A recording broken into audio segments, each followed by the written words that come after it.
In a small fishing village on the coast of Japan lived a boy named Aki. His hair was as black as a starless night, and his eyes were often downcast, as if the world around him was too loud. Aki was a quiet boy, who preferred to speak with the waves rather than with people. His father, Haru, was a tough fisherman with calloused hands and a sharp gaze. Ever since Aki's mother passed away, the distance between them had grown, stretching as wide as the ocean that separated the land from the horizon. Haru, raised by the sea, believed that strength was everything. He wanted Aki to be as strong as he was, to inherit his boat and nets. But Aki was more fragile than he had imagined. Aki didn't like the smell of fish or the sound of the boat's engine. He preferred to sit alone on the old pier, gazing at the calm water, listening to the whispers of the wind mixed with the crashing waves. He felt that was the only place he could find peace. The ocean was the only place where he didn't feel alone. One afternoon, while Haru was busy mending a net, Aki sat on the shoreline. In his hand was a large seashell he had found. He held it to his ear and heard a familiar sound, the low roar of the sea. But this time, something was different. There was a gentle melody, a deep sound that seemed to be calling to him. The sound felt like a warm embrace, filling the void he had felt for so long. Unbeknownst to him, that melody was the beginning of a destiny that would change his life forever. He did not know that the melody was not just the sound of water, but a call. The melody continued to echo in his heart, even after he placed the shell back on the sand. In the days that followed, Aki felt restless. He could no longer sit still at home. His thoughts kept returning to that sound, to the ocean that was calling him. His father, Haru, noticed a change in Aki, but he dismissed it as just another one of his son's peculiarities. "You're like a lost duckling, boy," Haru grumbled one evening, mending a torn net. "Focus on your work, not on fantasies." But for Aki, it was no fantasy. Every time he returned to the beach, he felt a pull that grew stronger. The sound was now clearer, more urgent. One morning, while the mist still shrouded the village, Aki decided to follow his heart. He grabbed a small snack from the kitchen and walked along the beach, venturing farther than he ever had before. He passed jagged cliffs where the waves roared, until he finally arrived at a secluded cove that villagers rarely visited. The cove was calm, its water clear, and in the middle of it was something very large and dark. Aki's heart pounded in his chest. He approached slowly, and what he saw took his breath away. There, caught between the hidden rocks beneath the surface, a young humpback whale lay helpless. Its fin was injured, and its eyes radiated a deep desperation. It was a heartbreaking sight, and Aki knew at once that the melody he had heard was this whale's suffering. This was the call for help he had been feeling all along. The whale lay helpless, its eyes radiating despair, and Aki felt the same ache within himself. He saw the gaping wound on the whale's fin, and he knew the creature had tried to swim free, but had instead been trapped by the unseen sharp rocks. Aki's heart sank. He wanted to help, but his body was too small. The whale was too large. How could a little boy possibly save such a massive creature? Aki mustered the courage to approach, the cold seawater soaking his pants up to his knees. He spoke, but not in ordinary words. He only let out soft murmurs, trying to soothe himself and the whale before him. Suddenly, the whale responded. It emitted a deep sound, a kind of resonant hum that vibrated through the water and felt directly in Aki's chest. It was the same sound as the melody he had heard from the shell, but now it was more real, more filled with sorrow. Aki didn't understand what the whale was saying, but he felt its emotions: fear, loneliness, and a deep longing for its family. He reached out his trembling hand. touching the whale's cold, rough skin. Instantly, a vibration passed from the whale to his hand, straight through his entire body. It wasn't a physical tremor, but a resonance of feeling. In that moment, Aki knew that he could not only hear the whale, but he could also feel what the whale felt. Amidst the fear and sadness, an extraordinary bond began to form. He looked into the whale's eye, and for the first time since his mother had left, Aki no longer felt alone. Aki looked into the whale's eye, and in that gaze he saw a reflection of himself. Loneliness, longing, and helplessness. He knew he had to do something, no matter how impossible it seemed. With a newfound resolve, he ran as fast as he could back to the village. He had to ask for help. When Aki arrived at the harbor, he immediately found his father. He was breathless, his face pale, but his eyes were burning with a fire Haru had never seen before. "Father! A whale is stranded in the hidden cove! It's hurt and needs help!" Aki exclaimed, his voice trembling. Haru, who was busy cleaning a net, only looked at Aki with a skeptical gaze. "A whale? Don't be foolish, Aki. That could be dangerous. A large whale could destroy a boat. Besides, we have work to do. We must go out to sea tomorrow." Aki did not give up. He tried to explain. "No, father, it's not dangerous. It's lonely. It's calling to me." Upon hearing those words, Haru let out a cynical laugh. "Calling you? You're reading too many fairy tales, boy. Go now, don't bother me. That whale is surely a bad omen. Let nature take its course." Aki's heart was shattered. Not by his father's words, but because he knew, without help, the whale would die. He returned to the beach, feeling desperate. As he sat on the sand, a decision formed in his mind. If no one would help him, he would do it himself. He had to go back to that cove, and with what little courage he had left, he would try to save the whale. He had now named Kaito, the ocean dweller. With what little courage he had left, Aki returned to the hidden cove. He found Kaito still there, its breathing now slower and weaker. The seawater around it was slowly turning red from its wound. The sight pained Aki's heart. He felt guilty for not being able to bring help. He sat on a rock, tears beginning to stream down his cheeks. "I'm sorry, Kaito," he whispered, his voice hoarse. "They didn't believe me." Kaito, as if understanding, moved its tail slowly, creating ripples that reached Aki's feet. Aki approached again, this time with a firm resolve. He couldn't save Kaito alone, but he could ease its suffering. He took some clean cloths he had brought and began to carefully clean the whale's wound with clean seawater, avoiding the sensitive areas. Kaito remained still, as if it could feel the sincere intention of Aki's gentle touch. Suddenly, from a distance, Aki heard the sound of a boat. His father, Haru, was coming to look for him. Aki panicked. He didn't want his father to see him there, not after what he had said. Haru, worried that Aki might do something foolish, had followed his son's footprints to the cove. When he saw his son tending to the large whale's wound, he was shocked. He no longer saw a fearful child, but a boy full of compassion and courage.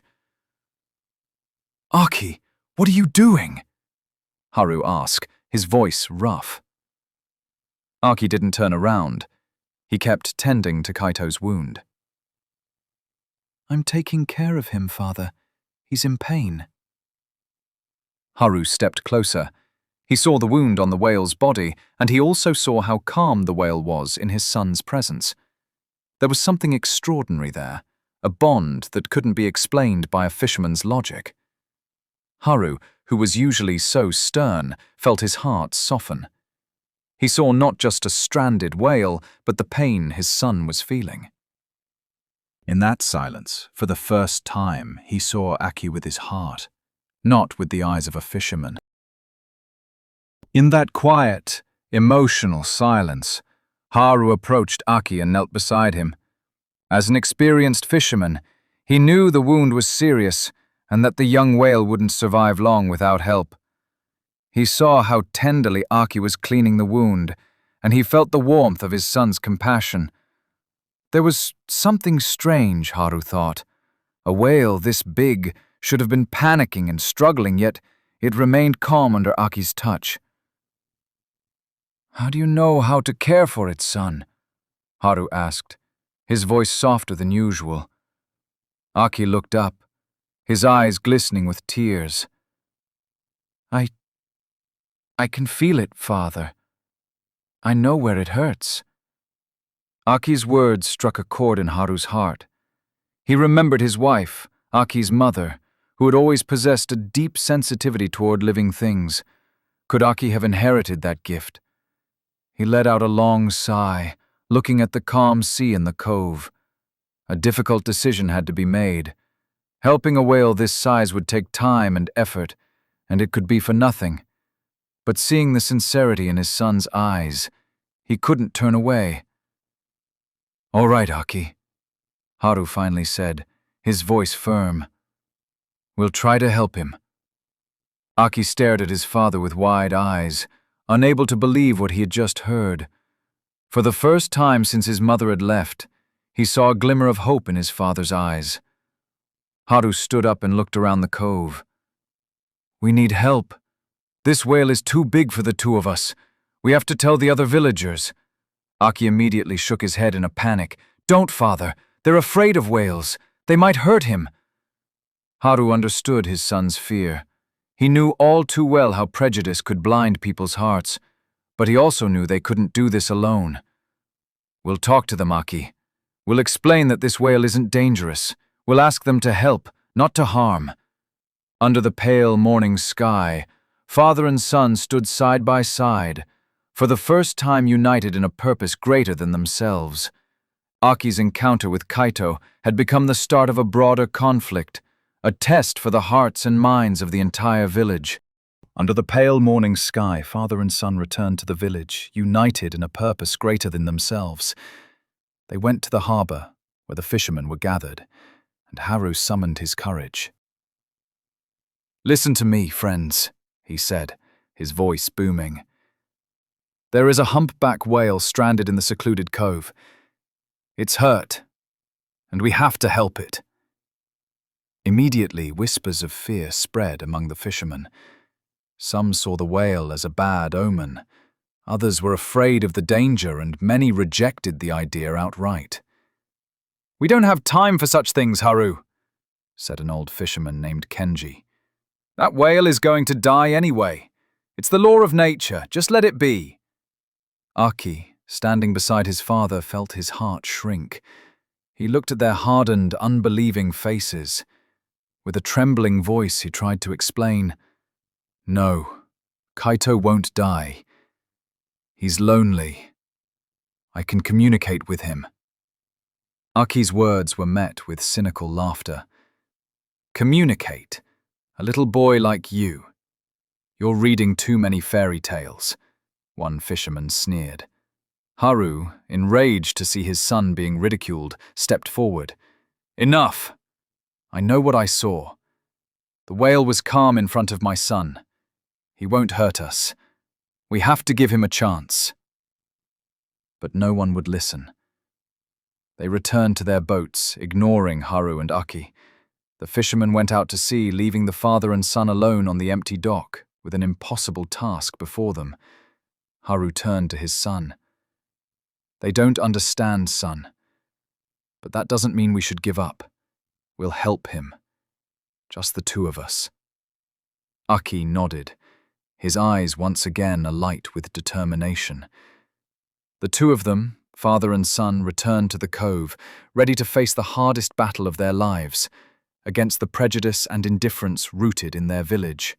With prejudice and indifference still lingering in their village, Haru and Aki returned to the cove, ready to face the toughest battle of their lives. When they arrived, Kaito seemed even weaker. Its breathing was shallow, and its movements were almost non-existent.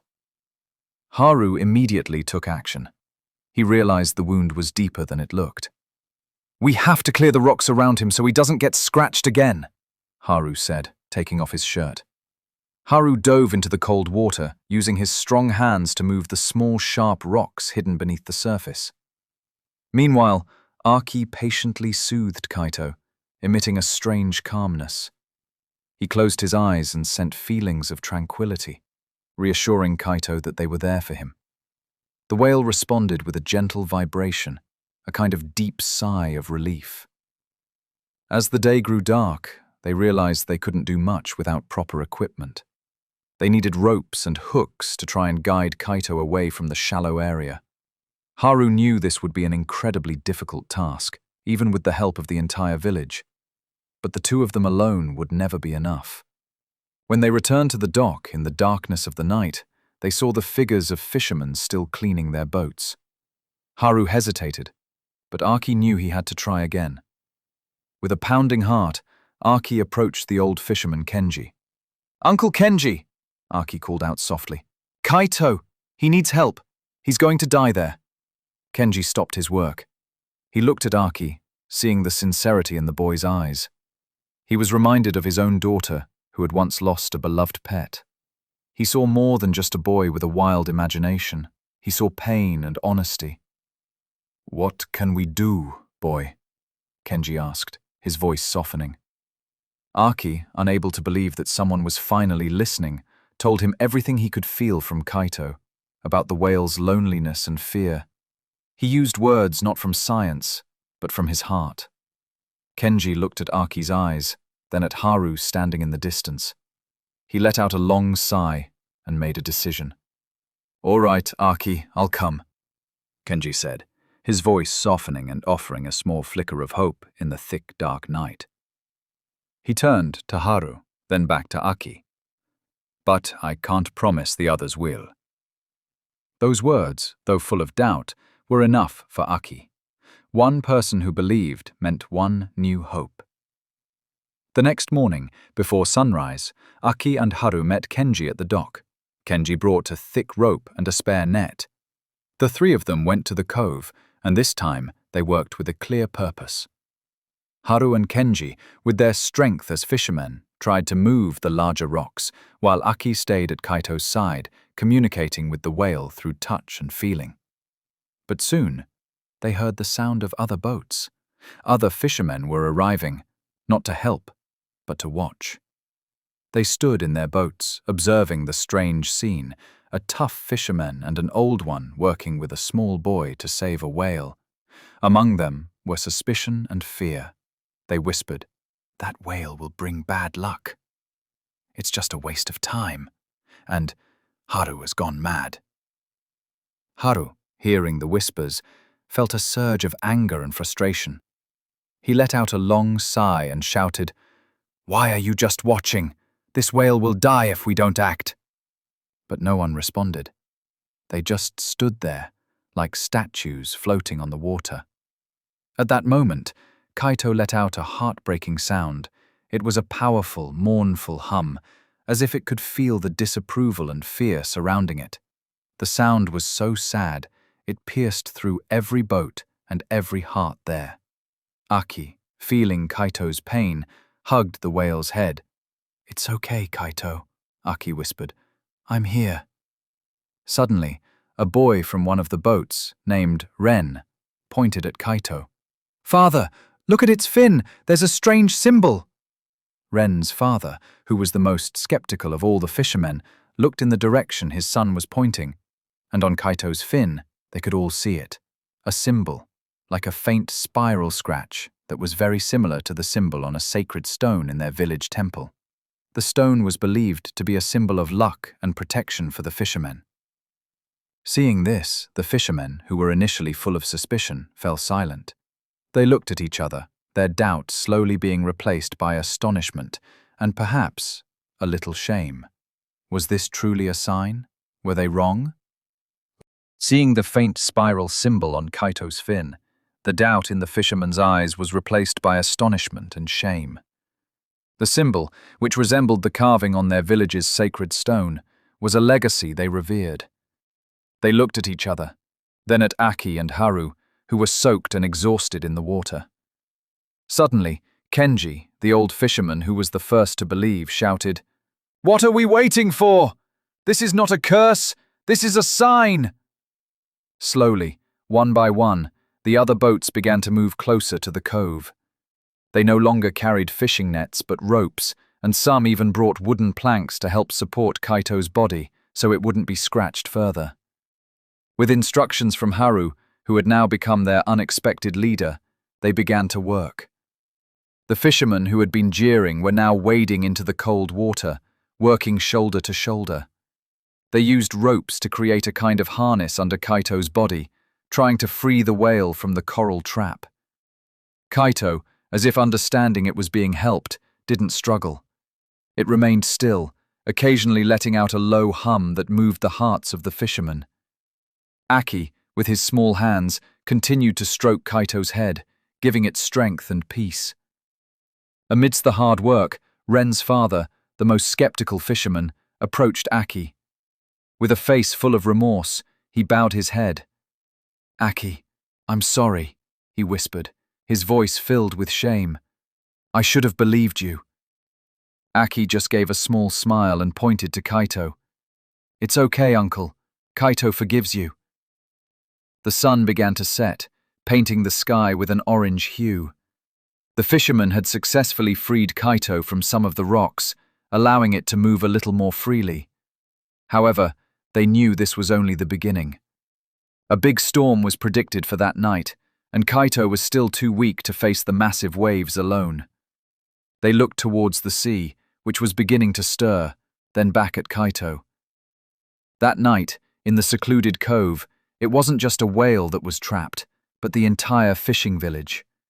They were all now bound by a single fate, and the real battle was about to begin as the storm approached.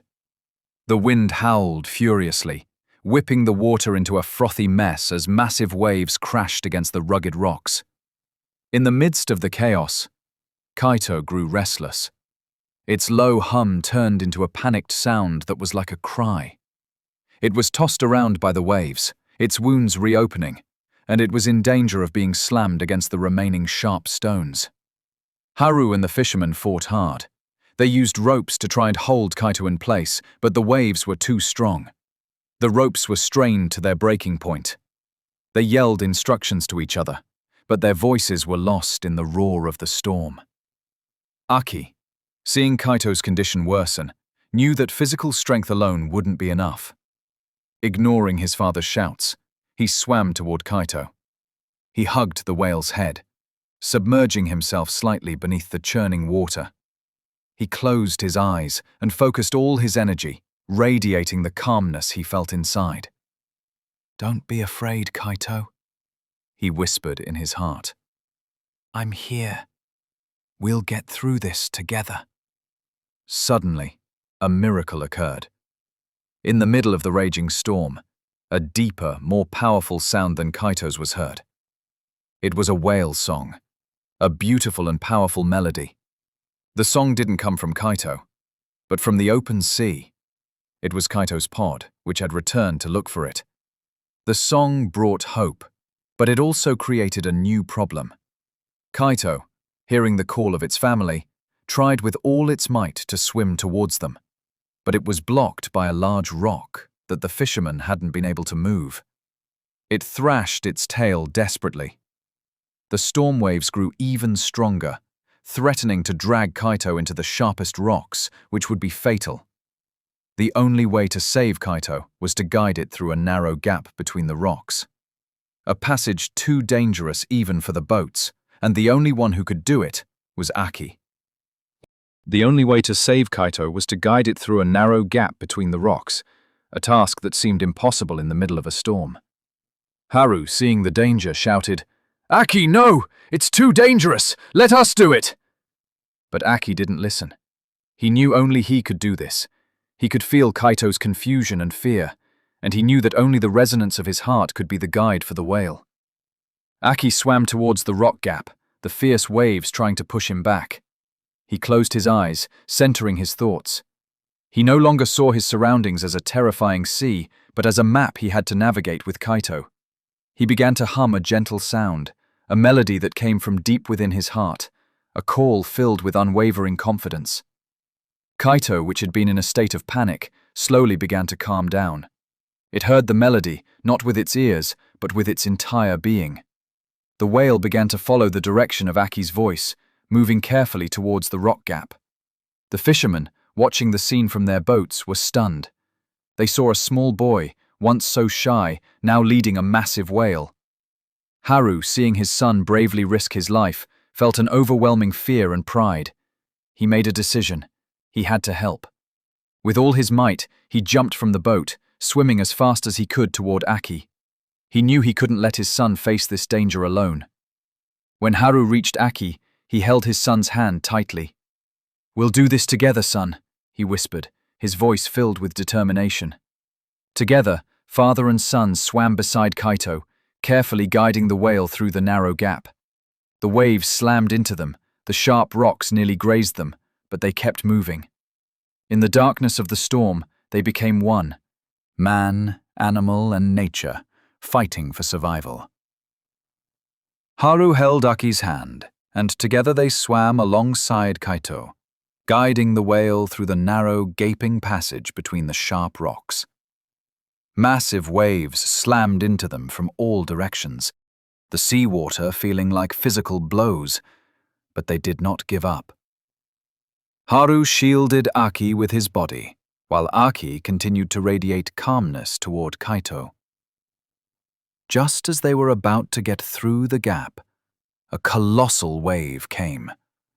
It swept Aki and Haru away, separating them from Kaito.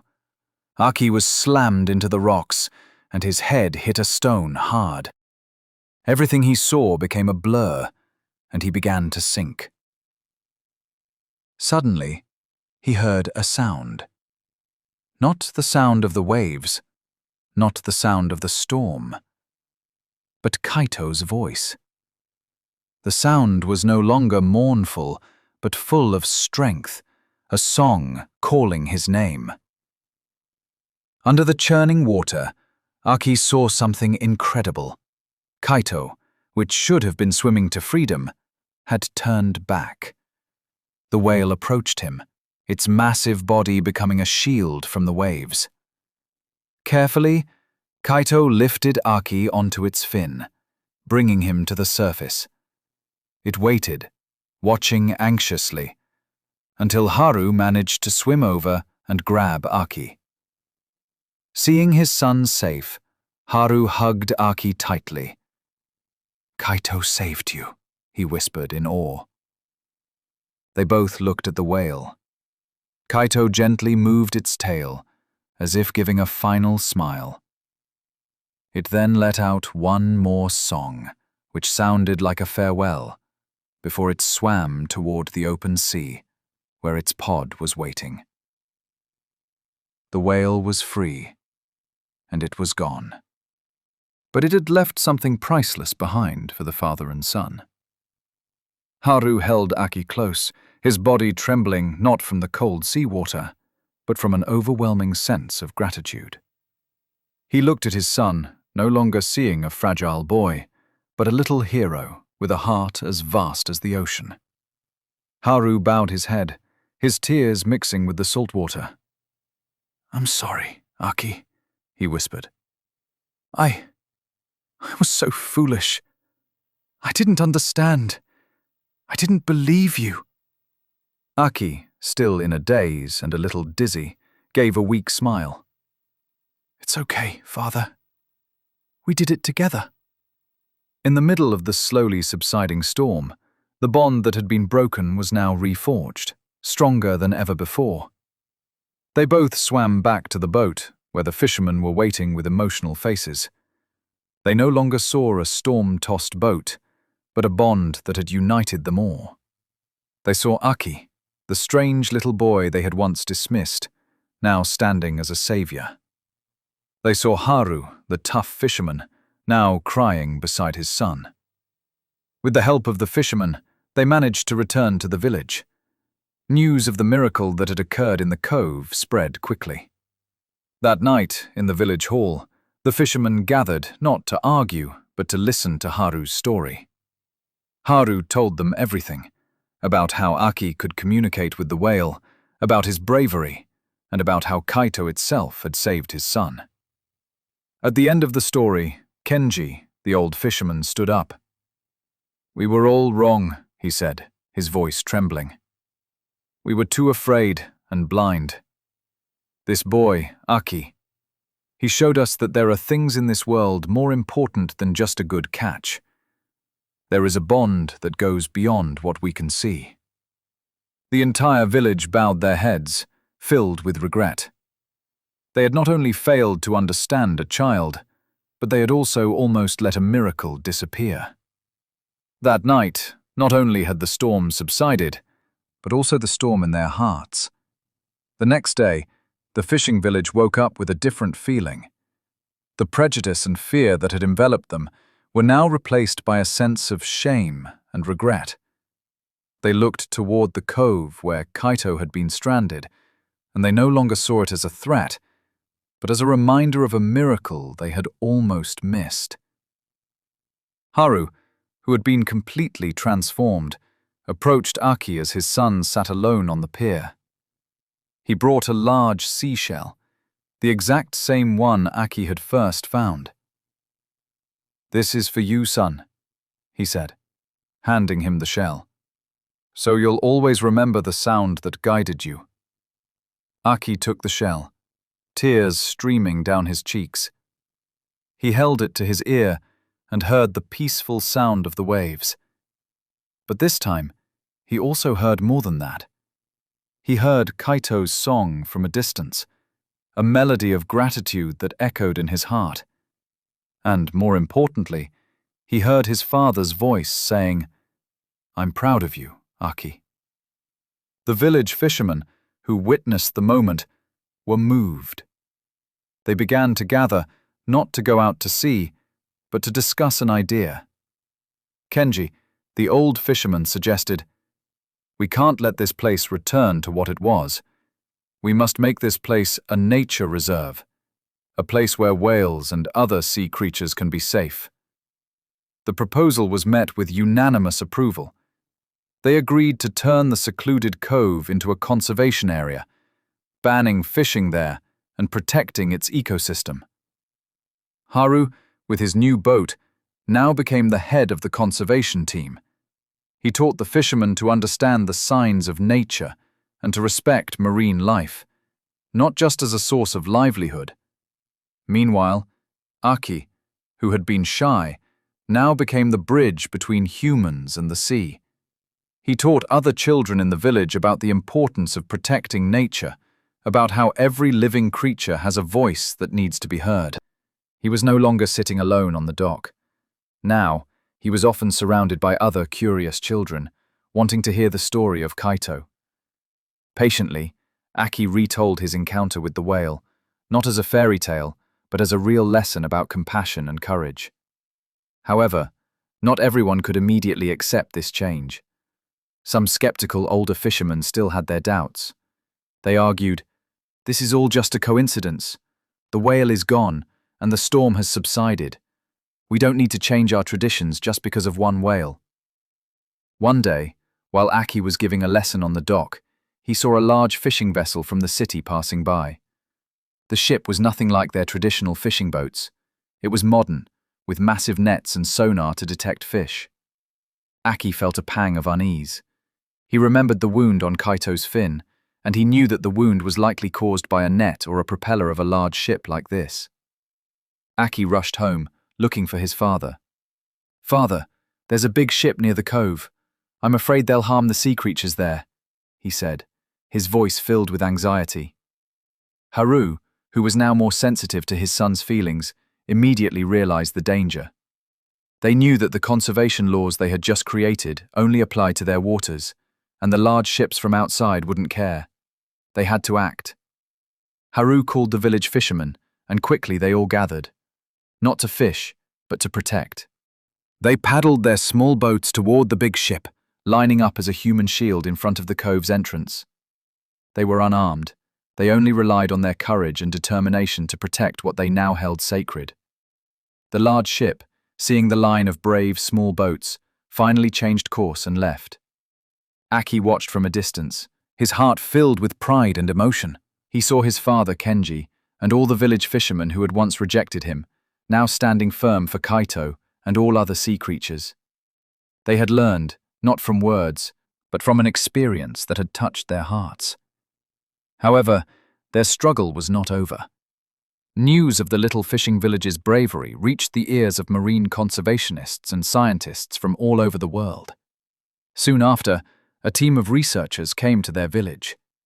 They wanted to learn more about the phenomenon of communication between Aki and the whale, and to help with the conservation efforts the villagers had started.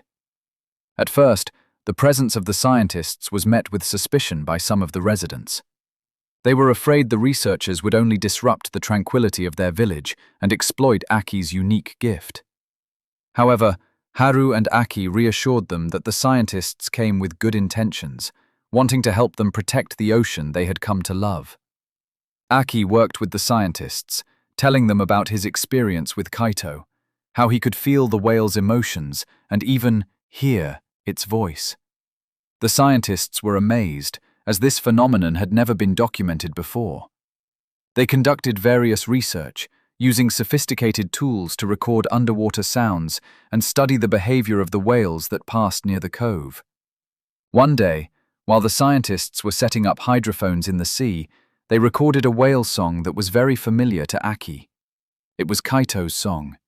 He had returned, along with his pod. The entire village gathered on the shore, watching the moving sight. Kaito swam closer, as if recognizing Aki and the villagers. It let out a series of songs that sounded like a greeting and a thank you. Aki felt tears streaming down his cheeks. He knew that the bond between him and Kaito had never been broken. Even though they were separated by a vast ocean, their hearts remained connected. The presence of Kaito and his pod was proof that their efforts had not been in vain. The sea was now a safer place, and the friendship between man and animal, once thought impossible, had become a reality in that little fishing village. Years passed. Aki was no longer the shy boy, but a young man whose eyes radiated a sense of calm and wisdom. He worked as a sea guardian, a job he had created himself. He patrolled in his small boat, making sure the conservation area they had created was safe from irresponsible large ships. His relationship with his father, Haru, had been completely transformed. Haru, now a grey-haired old man, often accompanied Aki on patrols. They didn't speak much, but the language of their hearts was enough to understand each other. One afternoon, at dusk, they sat on the same old pier where Aki had first found the magical seashell. "You've grown into a better man than I am, son," Haru said, his voice hoarse. "You taught me the true meaning of courage, the courage to love, not to fight." Aki smiled. "You taught me not to give up, father. You were the one who came when I needed you," he replied, holding his father's hand. In the distance, they saw other boats. Not fishermen's boats on a hunt, but boats carrying tourists from all over the world. They came to see the miracle of the cove, to see the humpback whales that occasionally passed by. The villagers, who were once afraid of whales, now welcomed them with pride. They no longer relied solely on fishing catches, but also shared stories about their friendship with the whales, about how one whale and a little boy had changed the entire village. Kaito's story had become a legend, a reminder of the importance of protecting nature. But the legend was not the end of everything. It was the beginning of an even greater legacy. One day, while Aki was teaching a group of children on the beach, a little girl named Hannah pointed toward the open sea. "Big brother Aki," she called, her voice innocent. "Will Kaito ever come back again?" Aki smiled gently. "He is always there, Hannah," he answered, pointing to the horizon. "In the sea, in our hearts." But at that very moment, a whale song was heard from the distance. It was not a song of farewell, but a song of greeting. All eyes turned to the ocean. A colossal humpback whale, with a smaller whale by its side, swam closer to the cove. They didn't enter the shallow area, but remained at the cove's edge, as if giving a salute. Everyone on the beach was silent, moved by the sight. Haru, standing beside Aki, put a hand on his son's shoulder. "Do you know who that is, son?" Haru whispered. Aki nodded, tears streaming down his face. He could feel the strong resonance from the big whale. It was Kaito, now fully grown and the leader of its pod, and by its side was its own child. Kaito had returned, bringing a new generation with it. The fisherman who had once rejected Aki's ideas now stood tall, proud to be part of a village that had been changed by this extraordinary friendship. They no longer saw whales as a source of danger or livelihood, but as a part of their extended family. Kaito had returned, bringing a new generation with it. The colossal whale looked toward the shore, its eye seemingly meeting Aki's. Across the vast distance, Aki felt the same powerful resonance he had felt for the first time, a melody of peace, filled with gratitude, and a farewell that was no longer sad. It was a promise that their bond would live on forever. Amidst the emotion, Aki knelt on his sand, holding the hand of Hana, the little girl who had asked about Kaito. He looked at all the villagers who were watching. "This is not the end of the story," Aki said, his voice firm. "This is the beginning. Those whales, they are a part of us. Our duty is to become their guardians." The fisherman nodded. They had now changed from hunters to guardians, from fearful to brave. The village, which had once been quiet with grief, was now filled with laughter, stories, and hope. They had found their happiness again, not from treasures or abundant catches, but from peace and harmony with nature. Haru, standing beside Aki, looked out at the open sea. He watched Kaito and its child swim away, back into the wide ocean. Tears streamed down his cheeks, tears of pride. He had lost his wife, but he had found his son again. He had lost his old way of life, but he had found a better one. The story of Aki and Kaito became a legend throughout the world, an eternal reminder that the greatest strength is not in conquering, but in understanding.